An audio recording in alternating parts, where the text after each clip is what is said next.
Hello, welcome to Underlords Universe, where we discuss a lot of rock and roll and some other things along the way. We also create our own stuff. More on that later. But right now, my brother and colleague Brent and we're going to be doing a little bit of a rundown of the albums we purchased last year and the way we ended up ranking them through our specific rating system that we came up with.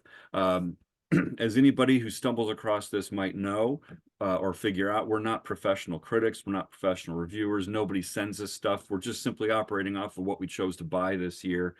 And New releases for yeah, last year. yeah, new releases of this year, of this last year. And we just have fun kind of comparing, contrasting what our thoughts were. I'm sure Brent's bought stuff that I haven't, and vice versa. Our bass player Josh is not with us today, and that's okay. I think he purchased fewer albums in 2023 than he usually does for whatever reason. I'm sure he still has a top five, but that's okay. That's okay. He gave us his go ahead to do this without him, and that's fine, not a problem. So Brent, how do you want to just go ahead and start and give us your thoughts on last year's albums and what you purchased? I'll go ahead and start, and then what I'll do is I'll just kind of do a little bit of a run through. I bought 20 new albums in 2023, Mm-hmm. and in rating them, we're going to do our top five. But I'm just also going to mention 20 through number six, Okay, so and if just I'm so just to kind of lay out this, we're just going to kind of mention our top up to the top five, and then we'll kind of slow down and really talk about those top five, right? yeah, Okay. yeah, and just general observations about kind of where we are, the state of music. And I was discussing this with a friend the other day. Mm-hmm. So many bands and artists that we like have been around for 50 years, 40 years, and eventually it's not going to be like that, right? So I'm Yep. just kind of taking it all in. And so far in 2024, I think there's 12 new records that I've either bought some or going to buy that I know new albums Mm-hmm. that are coming out. So there's a lot of new music coming out from artists that we really like that have been around for a long time, which is great. And I think we have some of those artists and bands on both of our lists. And Mm-hmm. for the most part, these records, I can't really say that I don't like any of them, although at least one record has to be last, one has to be first. Mm-hmm. But there's stuff in all these records that I really like. And I like them for different. We're talking about there's been metal albums that come out, progressive albums that have come out, classic rock albums that have coming out, artists that have been around since in some cases before we were even born. Mm-hmm. So there's a lot out there. I think the state of music right now is really good. And I think as we go through these lists and get to our top five, that's going to be borne out in the course of our discussion. Mm-hmm. So, do you want to add anything to that before I kind No, of go from nope. 20 to number six? No, just Okay, go ahead. You brought up as props your top five, right? I did. Yep. Yeah, I wouldn't have, I grabbed all of the ones I bought, so I might just quickly use those, but no worries that you didn't have them. So it's Well, and also we're going to we'll mention the song that we picked as our yep, song of the year, which yep. Brian and Josh have been doing this kind of unofficially for a number of years now. This was my first year doing it, and it's quite a bit of fun. So, Hmm. Yeah, so without any, you said you had 20, right? yeah, I bought 20 albums. So, and if you want to comment on any of these, as I mentioned, Mhm. please feel free, Yeah. because I know there's going to be a lot of crossover. So, coming in at number 20 was KK's Priest, The Sinner Rides Again. Hmm. And if you have the prop, go ahead, and if you have it, you can go ahead and show Well, you bought different albums than I did, so I'll just use them for my list. it. So, but you Um, said KK's Priest was number 20. 20, right. Okay. Number 19 was Joe Bonamassa's Blues Deluxe Volume 2. Hmm. Number 18 was Stephen Wilson's The Harmony Codex. Number 17 was Vandenberg, Sin. Number 16 was UDO, Touchdown. More like a field goal in this case, but um, 15 was Alice Cooper, Road. Mm-hmm. 14 was Albert Bouchard, Imagine Us 3, Mutant Reformation. That's a really good record. Quite like it. 13 was Black Star Riders, Wrong Side of Paradise. And for those that don't really know, that's kind of that was like Thin Lizzy, which is kind of morphed Right. into Black Star Riders. For those that maybe don't know, 12 is Rival Sons Dark Fighter. 11 is Rival Sons Lightbringer. Okay, just want to pause there for a second. It's really interesting that the two Rival Sons albums came in back to back for you.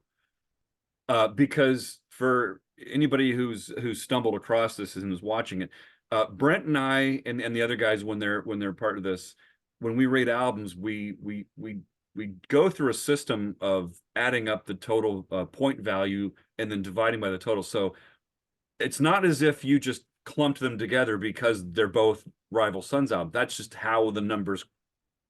Okay, keep that in mind. That's an interesting development. But go back. I want you to recap. You said which one came in which order? Oh, Dark Fighter was number 12 Okay. and Lightbringer was number 11, and they were separated by like, it was super, super close. Wow. Okay. Okay. So now you're under your top 10, right? Right. So number 10 was Metallica, 72 Seasons. Okay. Number 9 was Ray Alder, 2.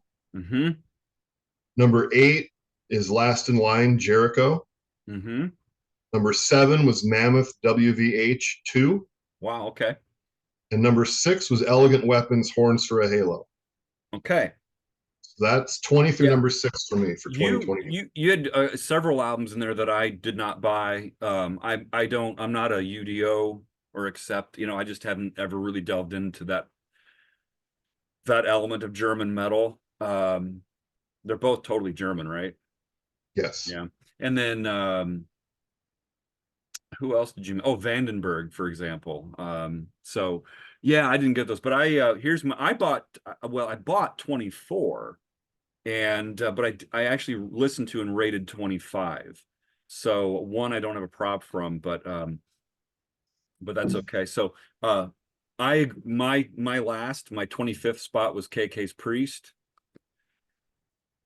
24 was Rick Wakeman's A Gallery of the Imagination. 23 to Virgilio Morrison Jennings, it's called Sophomore, and it's their sophomore record. I thought their first one was really, really good. It's good. I just don't think it quite reached the heights of the I first wonder if I should get those two records. I've thought about it. one. Maybe I should. 22 was Alice Cooper's Road. I was actually kind of disappointed in this compared to the last few Alice Yeah. records. Yeah. Coming in at 21, which I don't have the prop for, is Ronnie Romero's solo album. It's called Too Many Lies, Too Many Masters. It's good. It's a solid metal record, but it didn't totally float my boat. Coming in at 20 was Rock Float by Jethro Tull. Hmm. And 19, Joe Bonamassa's Blues Deluxe Volume 2. I tend to prefer Joe's original, when he kind of veers a little bit more into proggy elements and stuff. When he's just real solid blues, it's good. I like it, but whatever. There's Okay. too many there on that record. There's too much of just like standard blues arrangements. There's like 4 songs Yeah. that sound like almost Yeah, exactly the same. well, because they're just straight up blues tunes. Yeah. The number 17, excuse me, number 18 for me was Winery Dogs 3. Okay. Number 17, I was really kind of hoping this would rank higher. It's Mangini's first solo album, Invisible Signs. Oh, I didn't even know that was out. Yeah, Oh, signed nonetheless. cool. Okay. Coming in at 16, Pattern Seeking Animals, which is sort of a spin-off of the latter Spock's Beard. Hmm. Yep. And then Flower Kings at number 15, called Look at You Now. It's really good, like straight through. It's totally solid start to finish, except compared to other Flower Kings, I would just say just not real as memorable. Hate to say that. Number 14, Mammoth WVH.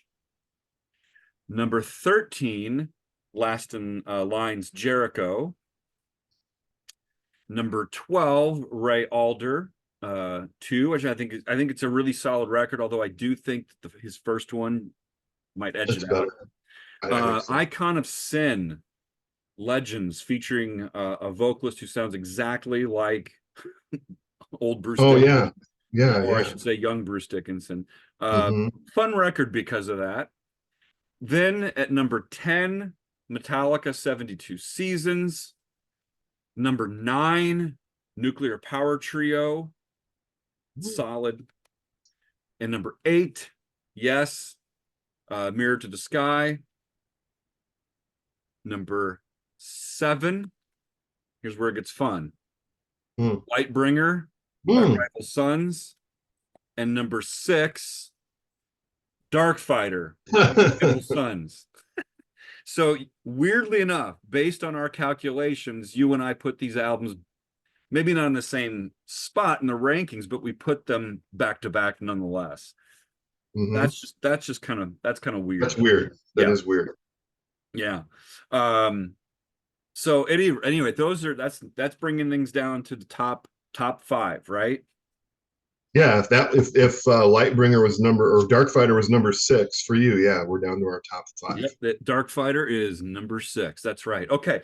So the top 5 albums for you want to do these simultaneously? Like we're both No, no, five? I'll just go ahead and go. I'll do mine, and then you can do yours. How about that? That's fine. Whichever works for you. Let's do it. All right. So coming at number 5 for me was the Winery Dogs. Wow. 3.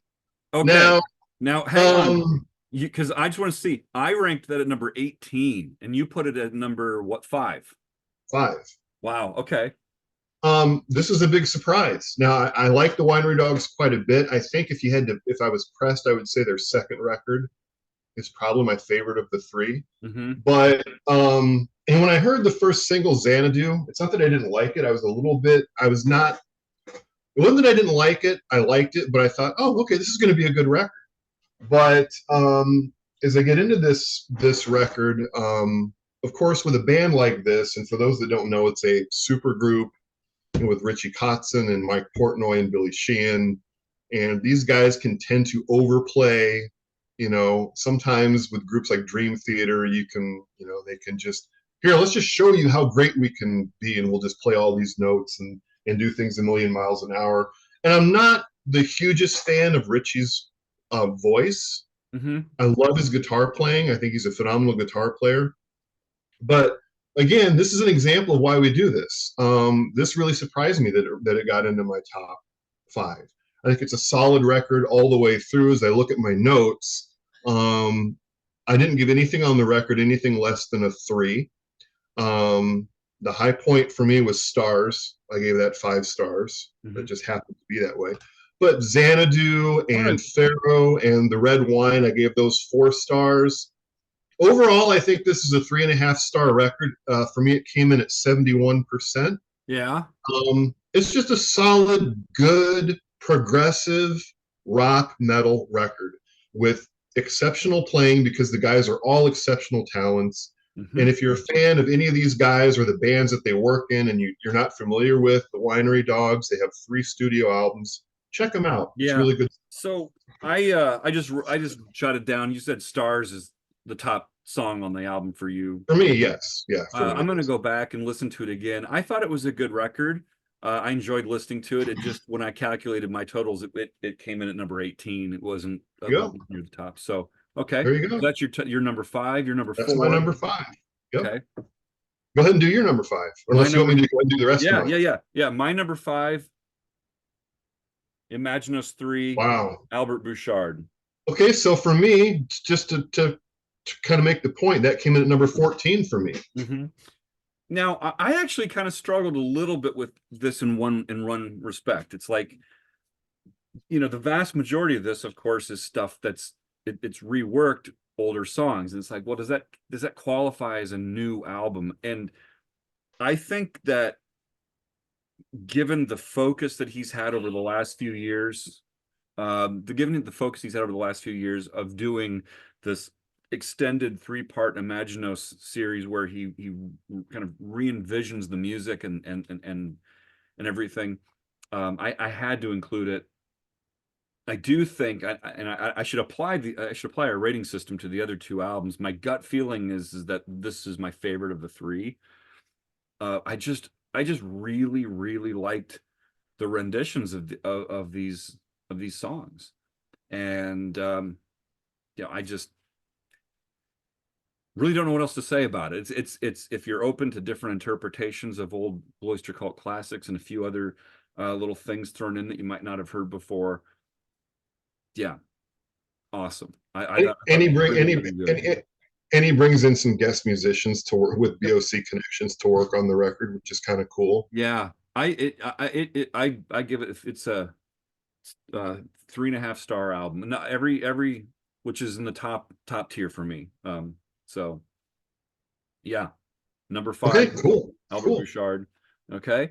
Your All number right. 4. Your number 4. My number 4, ladies and gentlemen, is Yes's Mirror to the Sky. Mm-hmm. Um, Now, again, this is a band that's been around longer than we've been on this planet. Mm-hmm. And if I'm not mistaken, they're in the process of recording a new album or working on a new album as we speak. So they are cranking the stuff out. I really like Mirror to the Sky. I'd say it's probably my favorite record that they've done in the last 10 years, going back to, I believe, Heaven and Earth was 2014, which is hard to believe. It's been 10 years ago. Mm-hmm. Um, I think, and again, Steve Howe produced this record, if I'm not mistaken. He did. And Yeah. it's a very consistently good record from start to finish. I don't have problems with any song on the album. I think the standout tracks are all connected and cut from the stars. And if you go to they call it the bonus disc, which really isn't a bonus disc, Magic Potion. I like that song quite a bit as well. Yeah. But the production is exceptional. The playing is great. Again, these guys are great players all across the board. There's been some lineup changes with Alan White's passing. Jay Shellen's playing drums, is officially a member of the band now. Mm-hmm. Otherwise, it's the same cast of characters: John Davis and Steve Howe, Billy Jeff Sherwood, Jeff Downs. Yeah. I think it's a very consistent record when you compare it with some of the albums that they've made in recent years, where there's maybe been a more peaks and valleys. The sound is really good. The tracks are really good. Again, with Yes, it's progressive. There's the emphasis on vocal harmonies and all that stuff. The keyboards are kind of a little bit subdued on this record, though. I think. Yeah, I think it's definitely a step up from the Quest. I thought the Quest was a step up from Heaven and Earth, which is yes. Yeah. And we should do an entire episode on like the whole like, is it really Yes thing? But one thing we can say for certain is that it really is an album of new music. So yeah, no matter what you call it, the question is, do you like it or not? And it came in for me at number 8, so it's a top 10 album. And I agree generally with most of what you're saying. I don't think Living Out Their Dream, that song that doesn't work for me a whole lot. But there are some really good high points on this record, and we might come back to that after a bit. The only thing I would say is I do think they underutilized Billy Sherwood as a vocalist. I agree. It's like there's, Steve produces it. It's great. I get it. He's the kind of the classic member. He's obviously kind of the leader of the band at this point, and it's like that's great. But man, and Billy is a better vocalist. So, yeah. and Billy harmonizes so well with John Davis, and so it's like, how about some more 3-part harmonies in places, and when there's 2 parts. How about maybe more Billy and a little less Steve? That'd be my I agree. But I do think I generally agree with you. I put it at number 8. You had it at number had it at number 4, and it's a 3.5-star record for me. It's 72.22%, so it's a solid effort. Yeah. The songs, since you mentioned a song that really didn't do much for you, the songs that kind of came in for me, I don't think there's a bad song on the record, but Luminosity, Circles of Time, and 1 Second Is Enough. I gave those 3 stars. Everything else I gave 3.5, 4, or 5. So. All right. My number 4 is Elegant Weapons, Horns for a Halo. And I can't argue. That came at number 6 for me. Can't argue with that. Yeah. This actually surprised me because even though I love kind of that Andy Sneap style production, uh, it's almost like so many metal albums, even if they're not produced by Andy Sneap anymore, uh, sound it's like they've kind of followed his his sound, so to speak. And so there's almost a generic metal element to the sound of it. I Hmm. think the songs are really quite good, though. I weirdly enough, though, the title track is the low point for me. I actually don't like the title track that much. The chorus kind of bugs me, but the rest of it, I think, is just really, really kind of slamming. Um, yeah, yeah. As far as like metal album, this would be like metal album of the year for 2023 if it wasn't just metal for me. Well, tell for people who are watching this who might be interested, tell a little bit about who's in the band Well, and because again, it's kind of like a super group, if you will, right?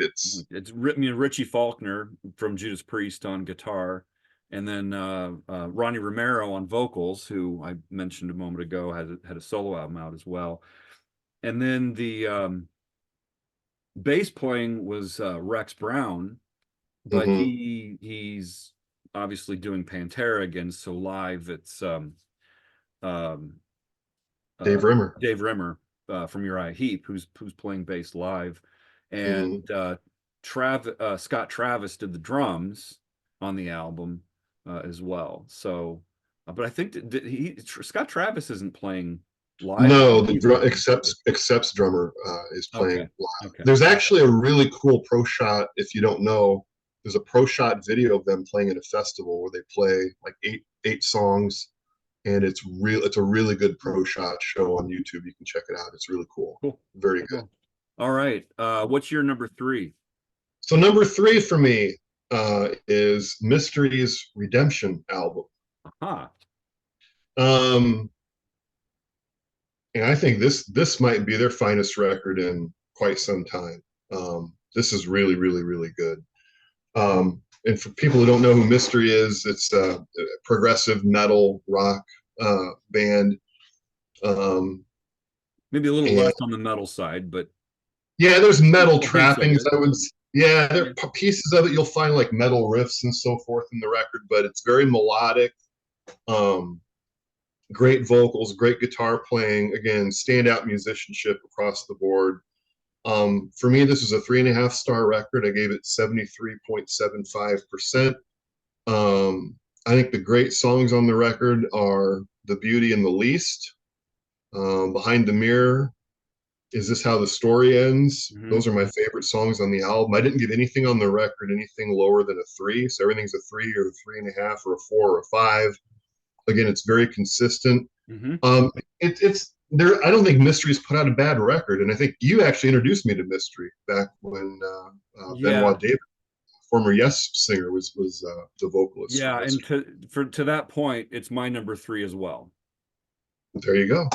And this was, Hmm. ladies and gentlemen, this is how it just shakes out, How it right? shakes out.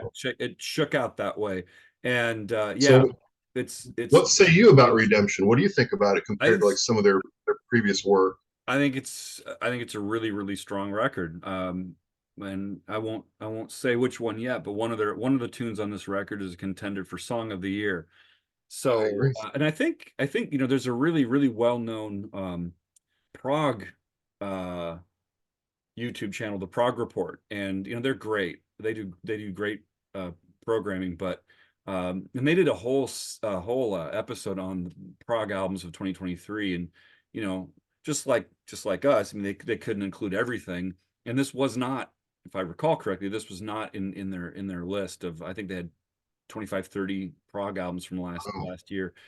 I think it's fantastic. I think they're just such a solid band. There's not a bad album in their entire catalog, and hmm. this is no exception to that. So, number three on my list.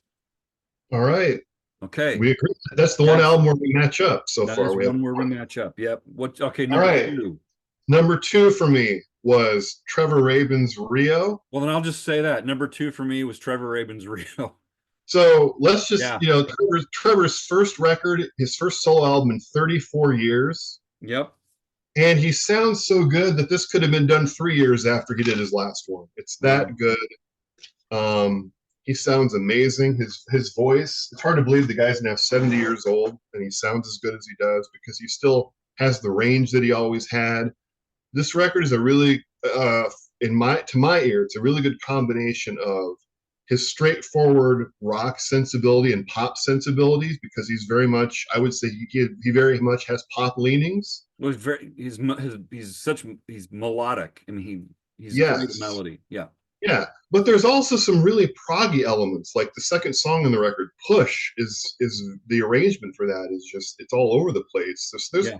There's prog on this. There's keyboards. He plays some fantastic bass, and he's got, of course, his guitar tone is when you hear Trevor Rabin, he's one of those guys that when you hear him play, his style of playing, the tone that he gets out of his guitar is totally him. You know that it's him when you hear it.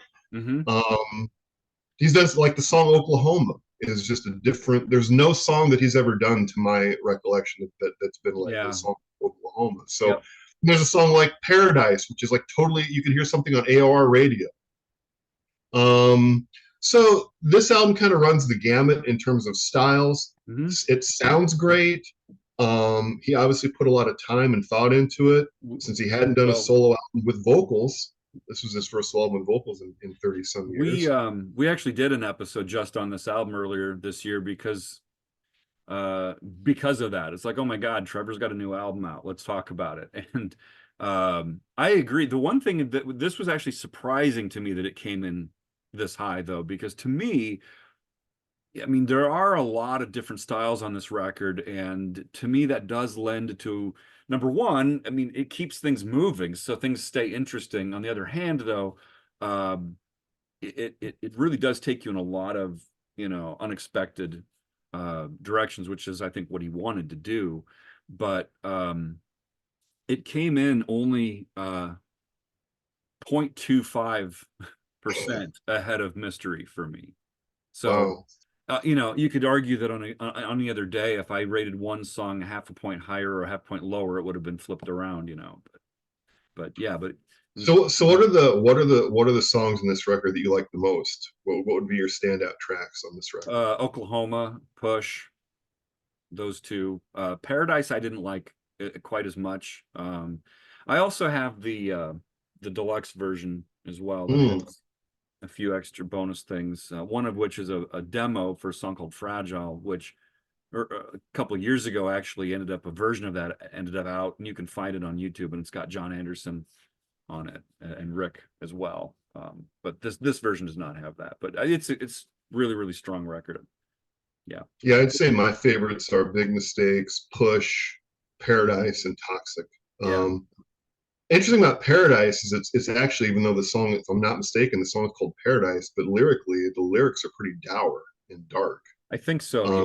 Which definitely doesn't match with the music at all. It's really interesting. Yeah. But again, we're just so excited that he's still doing music. I mean, in this form, because he's been doing film scores and done a lot of other stuff, but for him to get back and doing solo albums. And he's claimed that he's back. He wants to be getting on another one pretty soon, so that's good. All right, I gave it 3.5 stars, 74%. 3.5 stars, 69%. Okay. Okay, right. I have a feeling that we have the same number one then. I think we do. So number one is Uriah Heep. Look at the chaos and the color. Yeah, it's very chaotic. That's really interesting that we ended up with the exact same top three. It is. I would not necessarily have expected that, but yeah, Uriah Heep, pretty much since Wake the Sleeper has been on a solid, you know, every album is solid. You know, I might like one slightly more than another here and there. I thought their last album, Living the Dream, was great. This is just right up there with it. It's just these guys in their later years almost seem to be incapable of putting out bad records. It is melodic. It's rock. There's hints of prog here and there. It's just Uriah Heep. It's great. Number one album of the year. 70.9%, 3.5 stars. Yep, I gave it 78.18%, 3.5 stars. My favorite tracks on it, I have a couple 5-star tracks, One Nation, One Sun, and You'll Never Be Alone. Mm-hmm. But I also gave higher marks to Silver Sunlight, Hail the Sunrise, Hurricane, Fly Like an Eagle, Yeah. Freedom to Be Free. It's sequenced very well, and like you said, proggy. It's hard rock. Sounds great. A lot of some writing on this album from Russell for the first time right. that he's First putting time. on an album. Nope. I think This is the first time he's got writing credits, and there's a few on there for sure. which is kind of cool. So you have the tradition.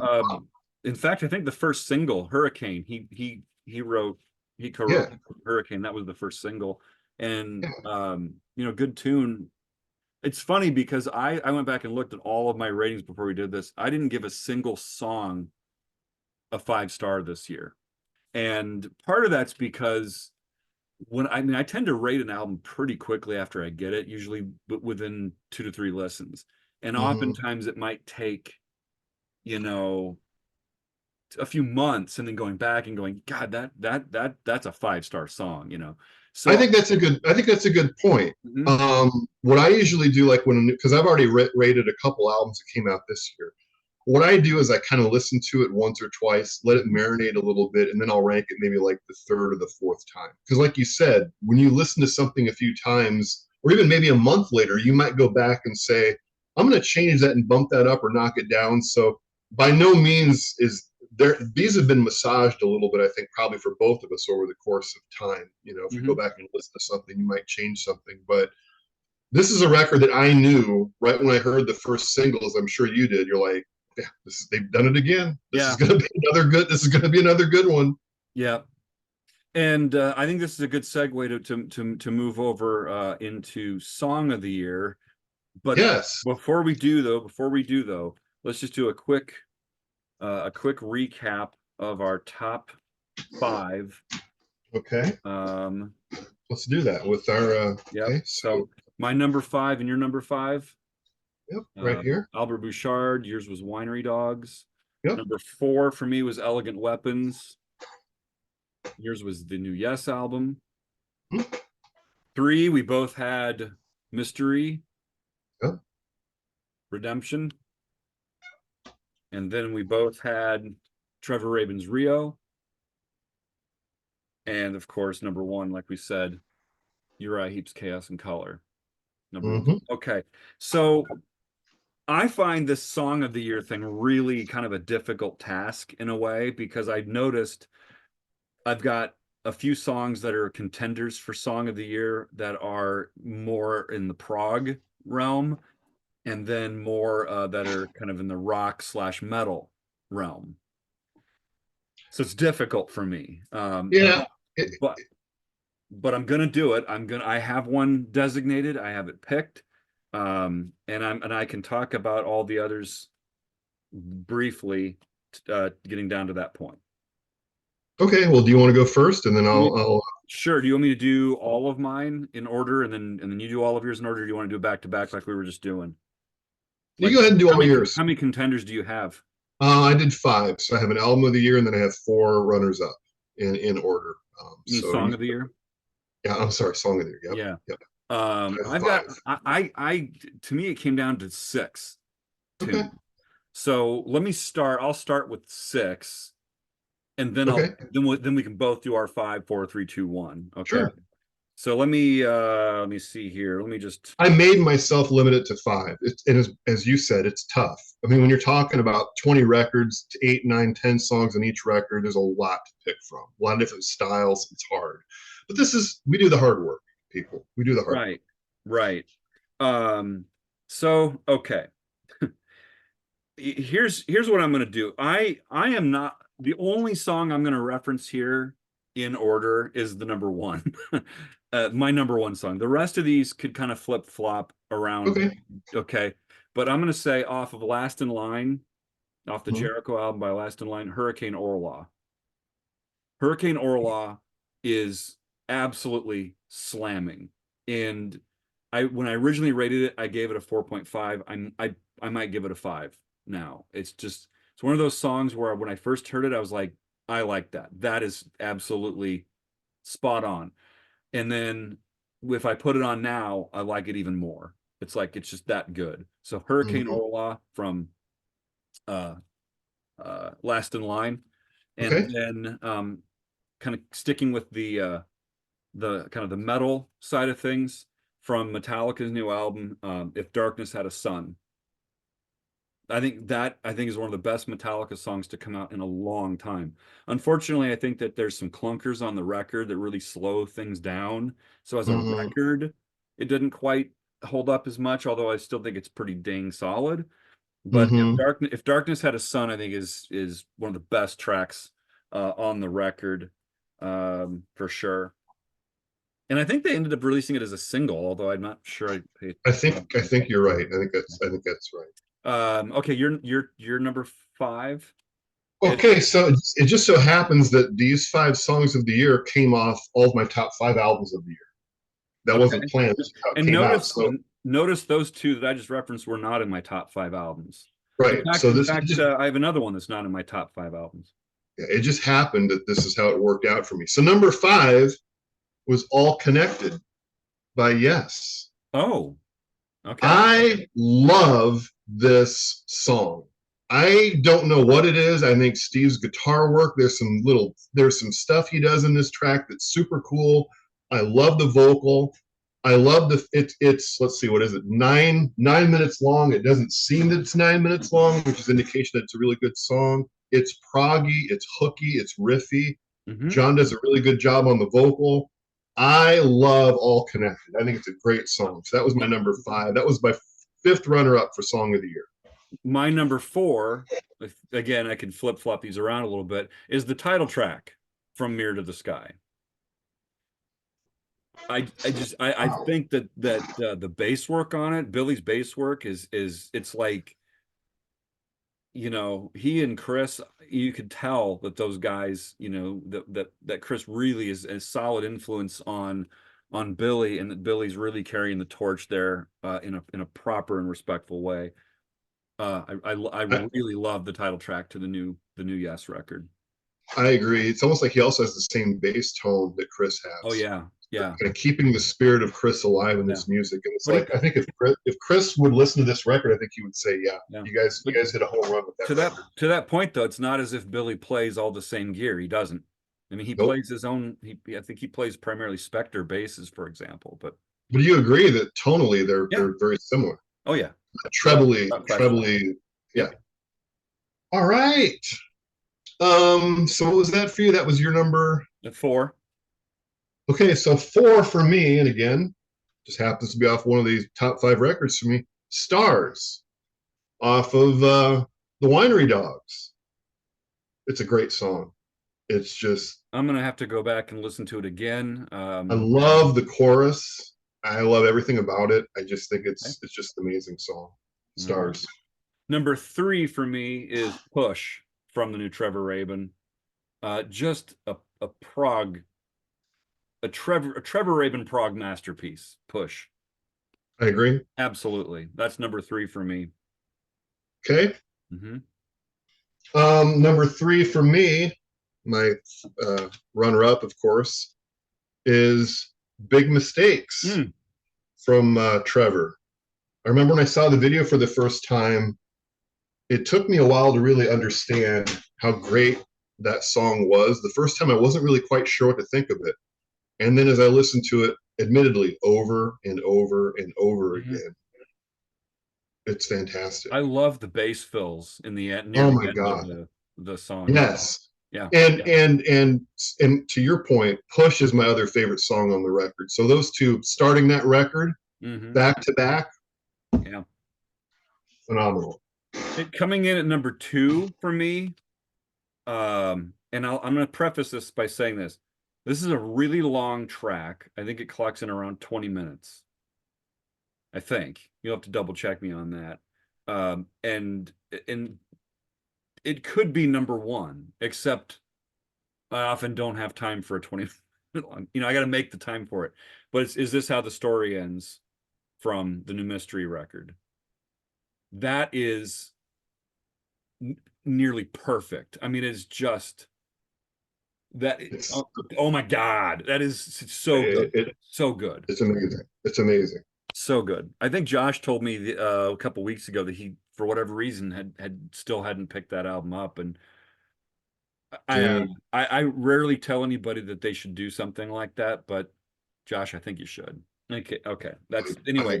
What, I would also encourage him to do what's your thought on? that. So right now, Mhm. my first runner-up song of the year is "One Nation, One Sun" from the Uriah Heep album. Um, Interesting selection. You know why? Because but it's my number one song. okay, well then you can tell our fine viewers why it's such a great song, and I'm probably inclined to agree with everything you say about it. I don't know this One Nation, One Sun. Uh, it's you have to kind of stick with it. You know, obviously it starts with piano and vocal, and it takes a while to kind of develop, and then once it kicks in, it just has a groove to it. It's emotive. It goes the tonality of it changes. It feels major, then it feels minor. I think Russell's drumming in the end of it just elevates the end of the song. I mean, thinking about that song, just hearing it in my mind, it just kind of makes the hair stand up a little bit. I couldn't explain why, No, but it's yeah, I would agree with everything that you said, yeah. and the outro, the repeat of Mhm. the vocal, the, Yep. the guitar and the keyboard passages, it actually kind of gives me chills, and Yeah. the hair on the Yeah. back of your neck stands up. It's just it And I think lyrically, the music and the lyric really suit each other, I think, extremely well. That the first time I listened to One Nation, One Sun, I was sitting on my couch when the album, came out, and I'm listening to it, and I didn't go on to the next song. Usually I just listen song by song by song.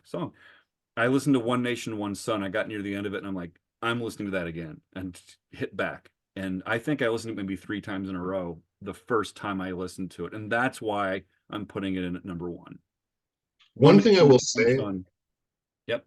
All right, well, one thing I'm going to say about that before I tell you what my number one is, Yep. I think I'd be interested to see what you think. I think this would have been a great song to end the record. I think it's not. I think it's sequenced in the wrong place on this record. Uh, I think it would have been a great album closer the way it ends. I But agree. I do agree with that, come to think of it. I don't think it's poorly sequenced, but I can see an argument for sequencing that as the last tune. The fact that they had the demo version of Save Me Tonight on here as a last tune, which is fine. Um, I prefer to have as many tracks as I can get, but I do mm, think going from One Nation, One Sun into that demo version of Save Me Tonight would have been a little awkward. But they also could have created a longer space yeah, between, between the end track ID and the bonus track ID, and that could have helped give it that feel. So yeah. But anyway, that's a phenomenal song. you're number one. My number one is this how the story ends by Mystery. Look Um, at that. We flip-flopped our number one and number two. That is so that is really weird that our one, two, three albums were identical and our song of the years were really, really darn close. yeah, and That's interesting. we didn't discuss this ahead of time. Well, no, Um, it's in some of these things like, like the Winery Dogs or Albert Bouchard, we really saw those, we ranked those quite differently, but these really came in. That's interesting. so what I would say about this song, and I agree with you, Josh, you need to buy this record. Man, this record's amazing.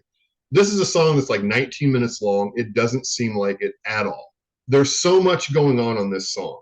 I mean, there's different passages, there's metal riffs, there's some phenomenal soloing Yeah. uh, on this track. There's some beautiful passages. The melodies are captivating. Lyrically, it's interesting. What it's like it's kind of an open, the lyric I think is kind of open-ended, and I know you're into lyrics a lot more than I am. I'm more into the melody. You and our friend Mike really kind of delve into lyrics and read them and get into them.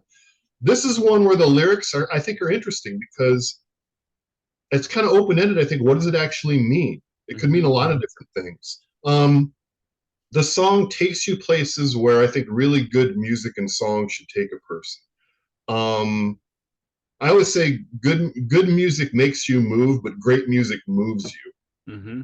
And this is a song that I find very moving. Mm-hmm. And you said I got to make time for 19-minute song. Well, let me tell you what. I just randomly pull this up on YouTube sometimes during the day, and if I'm working at home, I'll have it on in the background because I love it that much. And to your point, that's why this is my song of the year. Like when you said, "Hey, I listened to One Nation, One Song back to back to back," and I don't do that. That tells me this is a great song. I'm doing that with this mystery song, and it's close. I had One Nation, One Song, One Sun was really close, but for me, this track is hands down the best song of 2023.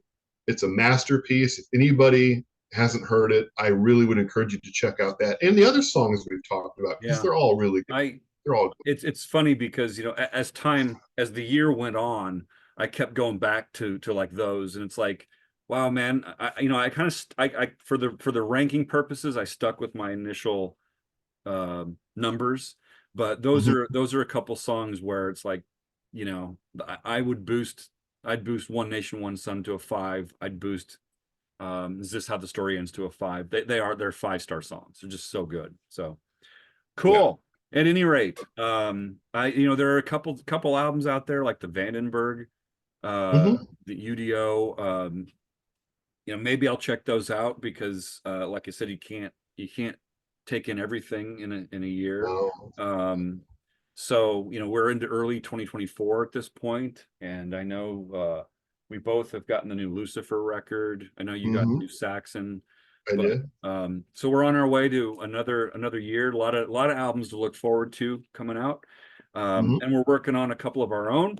Right now, we're actually working in 2 different studios on 2 long-term projects of our own, and we're not on the charts, but that's okay. No. We operate under the name Underlords of the Overworld because it's kind of a way of just kind of saying that we're definitely underknown, underappreciated, underappreciated. Just guys underground.